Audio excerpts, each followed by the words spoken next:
नमस्कार दोस्तों, मैं अंकुर उपाध्याय स्वागत करता हूं आप सभी का आपके अपने YouTube channel share market analysis में। दोस्तों, सारी की सारी गोल्ड लोन कंपनियां जो गोल्ड लोन देती हैं वो आज प्रेशर में देखने को मिल रही हैं। अब ये प्रेशर में क्यों है, इसका रीजन क्या है और इन्वेस्टर्स को क्या करना चाहिए, इन सब के बारे में शॉर्ट और सिंपल लैंग्वेज में आप सभी के साथ कवर करूंगा। वन मोर थिंग, बाजार दोबारा 25,800 पे आ गया है, बिल्कुल फ्लैट हो गया है, कोई दिक्कत नहीं दिख रही है और अभी मेरे को लगता है वापस से अपन 25,850 875 की तरफ जाने के लिए तैयार हैं। मॉर्निंग से सुबह से ही एक ही चीज बोल रहा हूं कि आज बड़ी गिरावट नहीं आएगी, हालांकि ऊपर में सेलिंग करने के मौके मिलेंगे बट गिरावट आज नहीं देखने को मिलेगी, ऐसा मेरा मानना था और वो एकदम सही व्यू बैठ रहा है। क्योंकि ग्लोबल लेवल पे जब एफआईआई सेलिंग करते हैं और ग्लोबल मार्केट ज्यादातर बंद होती हैं तो उतना एक्टिव नहीं होते एफआईआई।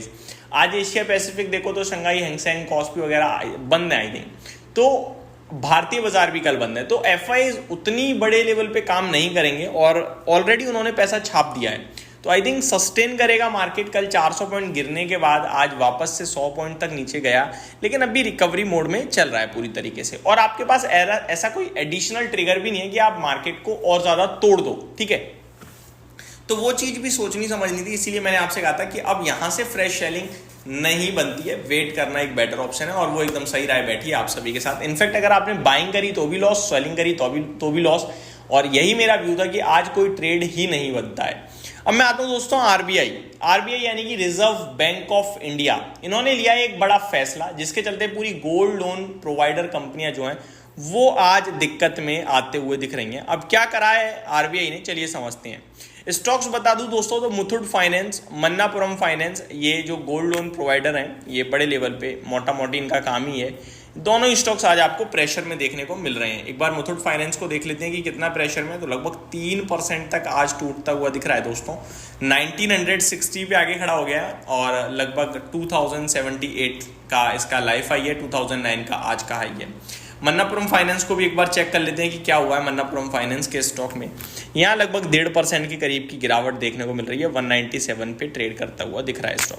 अब आरबीआई ने क्या करा है पहले ये समझते हैं और उसके बाद समझेंगे कि ये जो आज रिएक्शन आ रहा है वो तो ठीक है, लेकिन पोजिशनल बेसिस पे कितना बड़ा रिएक्शन हो सकता है और हमें क्या करना चाहिए, चलिए समझते हैं। तो देखते हैं इन्होंने क्या करा है क्या नहीं करा है। मैं एग्जैक्टली आपके साथ शेयर करूं तो यहाँ पे डेटा थोड़ा सा गलत निकल गया मुझसे, मैं ओपन करता हूँ सही डेटा। जी हाँ, RBI directs gold loan providers to review policies and practices, यानी कि आरबीआई कह रहा है कि भैया जो नियम कायदे कानून है एक बार देख लो, चेक कर लो, उसके बाद सोच समझ के लोन दो। एक्चुअली क्या है कि गोल्ड के दाम बढ़ रहे हैं तो गोल्ड लोन कंपनियां बहुत चालू होती हैं। क्या करती हैं, आपने जैसे मान के चलो ज्वेलरी रखी गिरवी, आपने जब ज्वेलरी रखी, गोल्ड था आपका 60,000 रुपये तोला, मान लो आपने लिए भैया 2 लाख रुपए अपनी ज्वेलरी से, ठीक है। अभी गोल्ड हो गया 75,000, माफ कीजिएगा, 15,000 रुपये बढ़ गया, तो गोल्ड लोन कंपनी आपको कॉल करेंगी कि आपको ना इतना लोन हम और एडिशनल दे सकते हैं क्योंकि गोल्ड की कीमत बढ़ गई है, आप ले लो। तो आप और एडिशनल कभी कभार मतलब बहुत सारे जो बोरोवर्स हो जाते हैं ना वो और ज़्यादा ले लेते हैं कि ठीक है यार मिल रहा है, ले लेते हैं पैसा। तो ये सारी चीज़ें होती हैं जिससे गोल्ड लोन कंपनियां क्या करती हैं, कभी कभार लोन टू वैल्यू रेशो के ऊपर निकल जाती हैं, ठीक है। तो जो लोन है वो एक्चुअल वैल्यू जो है उसकी, उसके भी विपरीत या उसके आसपास निकल जाती हैं। एक्चुअली में आप गोल्ड टू वैल्यू रेशियो जो है वो ऑलमोस्ट 75% मैक्सिमम 80% तक आप जा सकते हो। फॉर एग्जांपल 1 लाख का अगर आपने गोल्ड दिया तो आपको गोल्ड लोन कंपनी या फिर कोई भी जो लैंड कर रहा है पैसा वो 80,000 रुपये तक दे रहा है, तो एक बार को ठीक है। एक्चुअली में 75,000 देना चाहिए उसे, लेकिन 80,000 तक ठीक दे रहा है क्योंकि ये क्या है कि आपको सेफ रखती हैं। अदरवाइज 1 लाख के गोल्ड के सामने मैं 1 लाख दे दूं, कल को सोने के दाम घट जाए, आपको जा तू रख ले, मैं तो 1 लाख का दूसरा सोना ले लूंगा, राइट।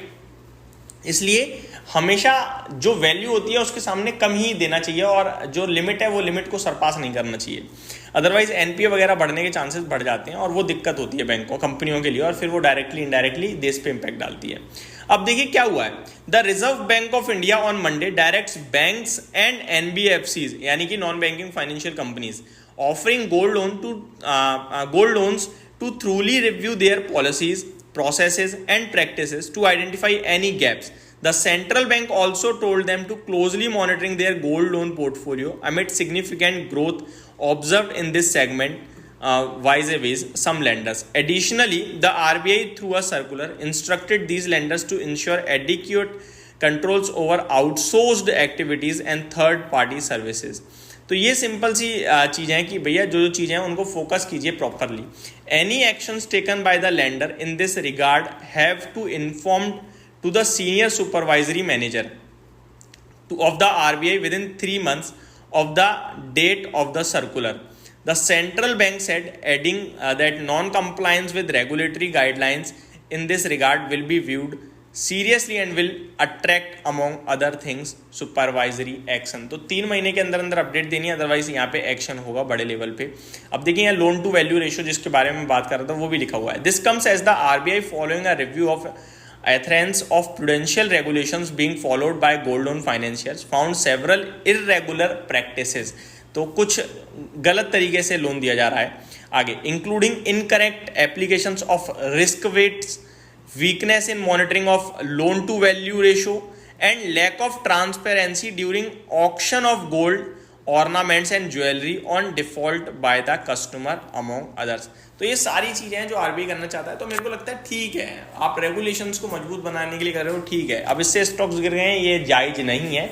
इन्वेस्टेड रहिए, बने रहिए, कोई दिक्कत नहीं है। कंपनियां काम करेंगी और सही प्रोसेस से काम करेंगी, वो हेल्दी रहेगा कंपनी के लिए, खुद के लिए। कभी कभार क्या है कि हम गलत स्टेप ले लेते हैं जल्दी पैसा बनाने के लिए, लेकिन वो ठीक नहीं रहता, हमारे लिए भी ठीक नहीं रहता है, ठीक है। वो चीज़ हमें समझ में लेट आती है, बट अगर हम नॉर्मल प्रोसेस से काम करते रहेंगे तो वो हमारे लिए हेल्दी रहेगा काफ़ी।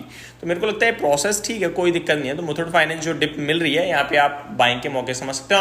आज मत लो, एक आध दिन वेट कर लो, बट इससे पैनिक नहीं होना चाहिए। तो ये मेरी तरफ से अपडेट थी। Thank you so much for watching this video. Have a great day guys.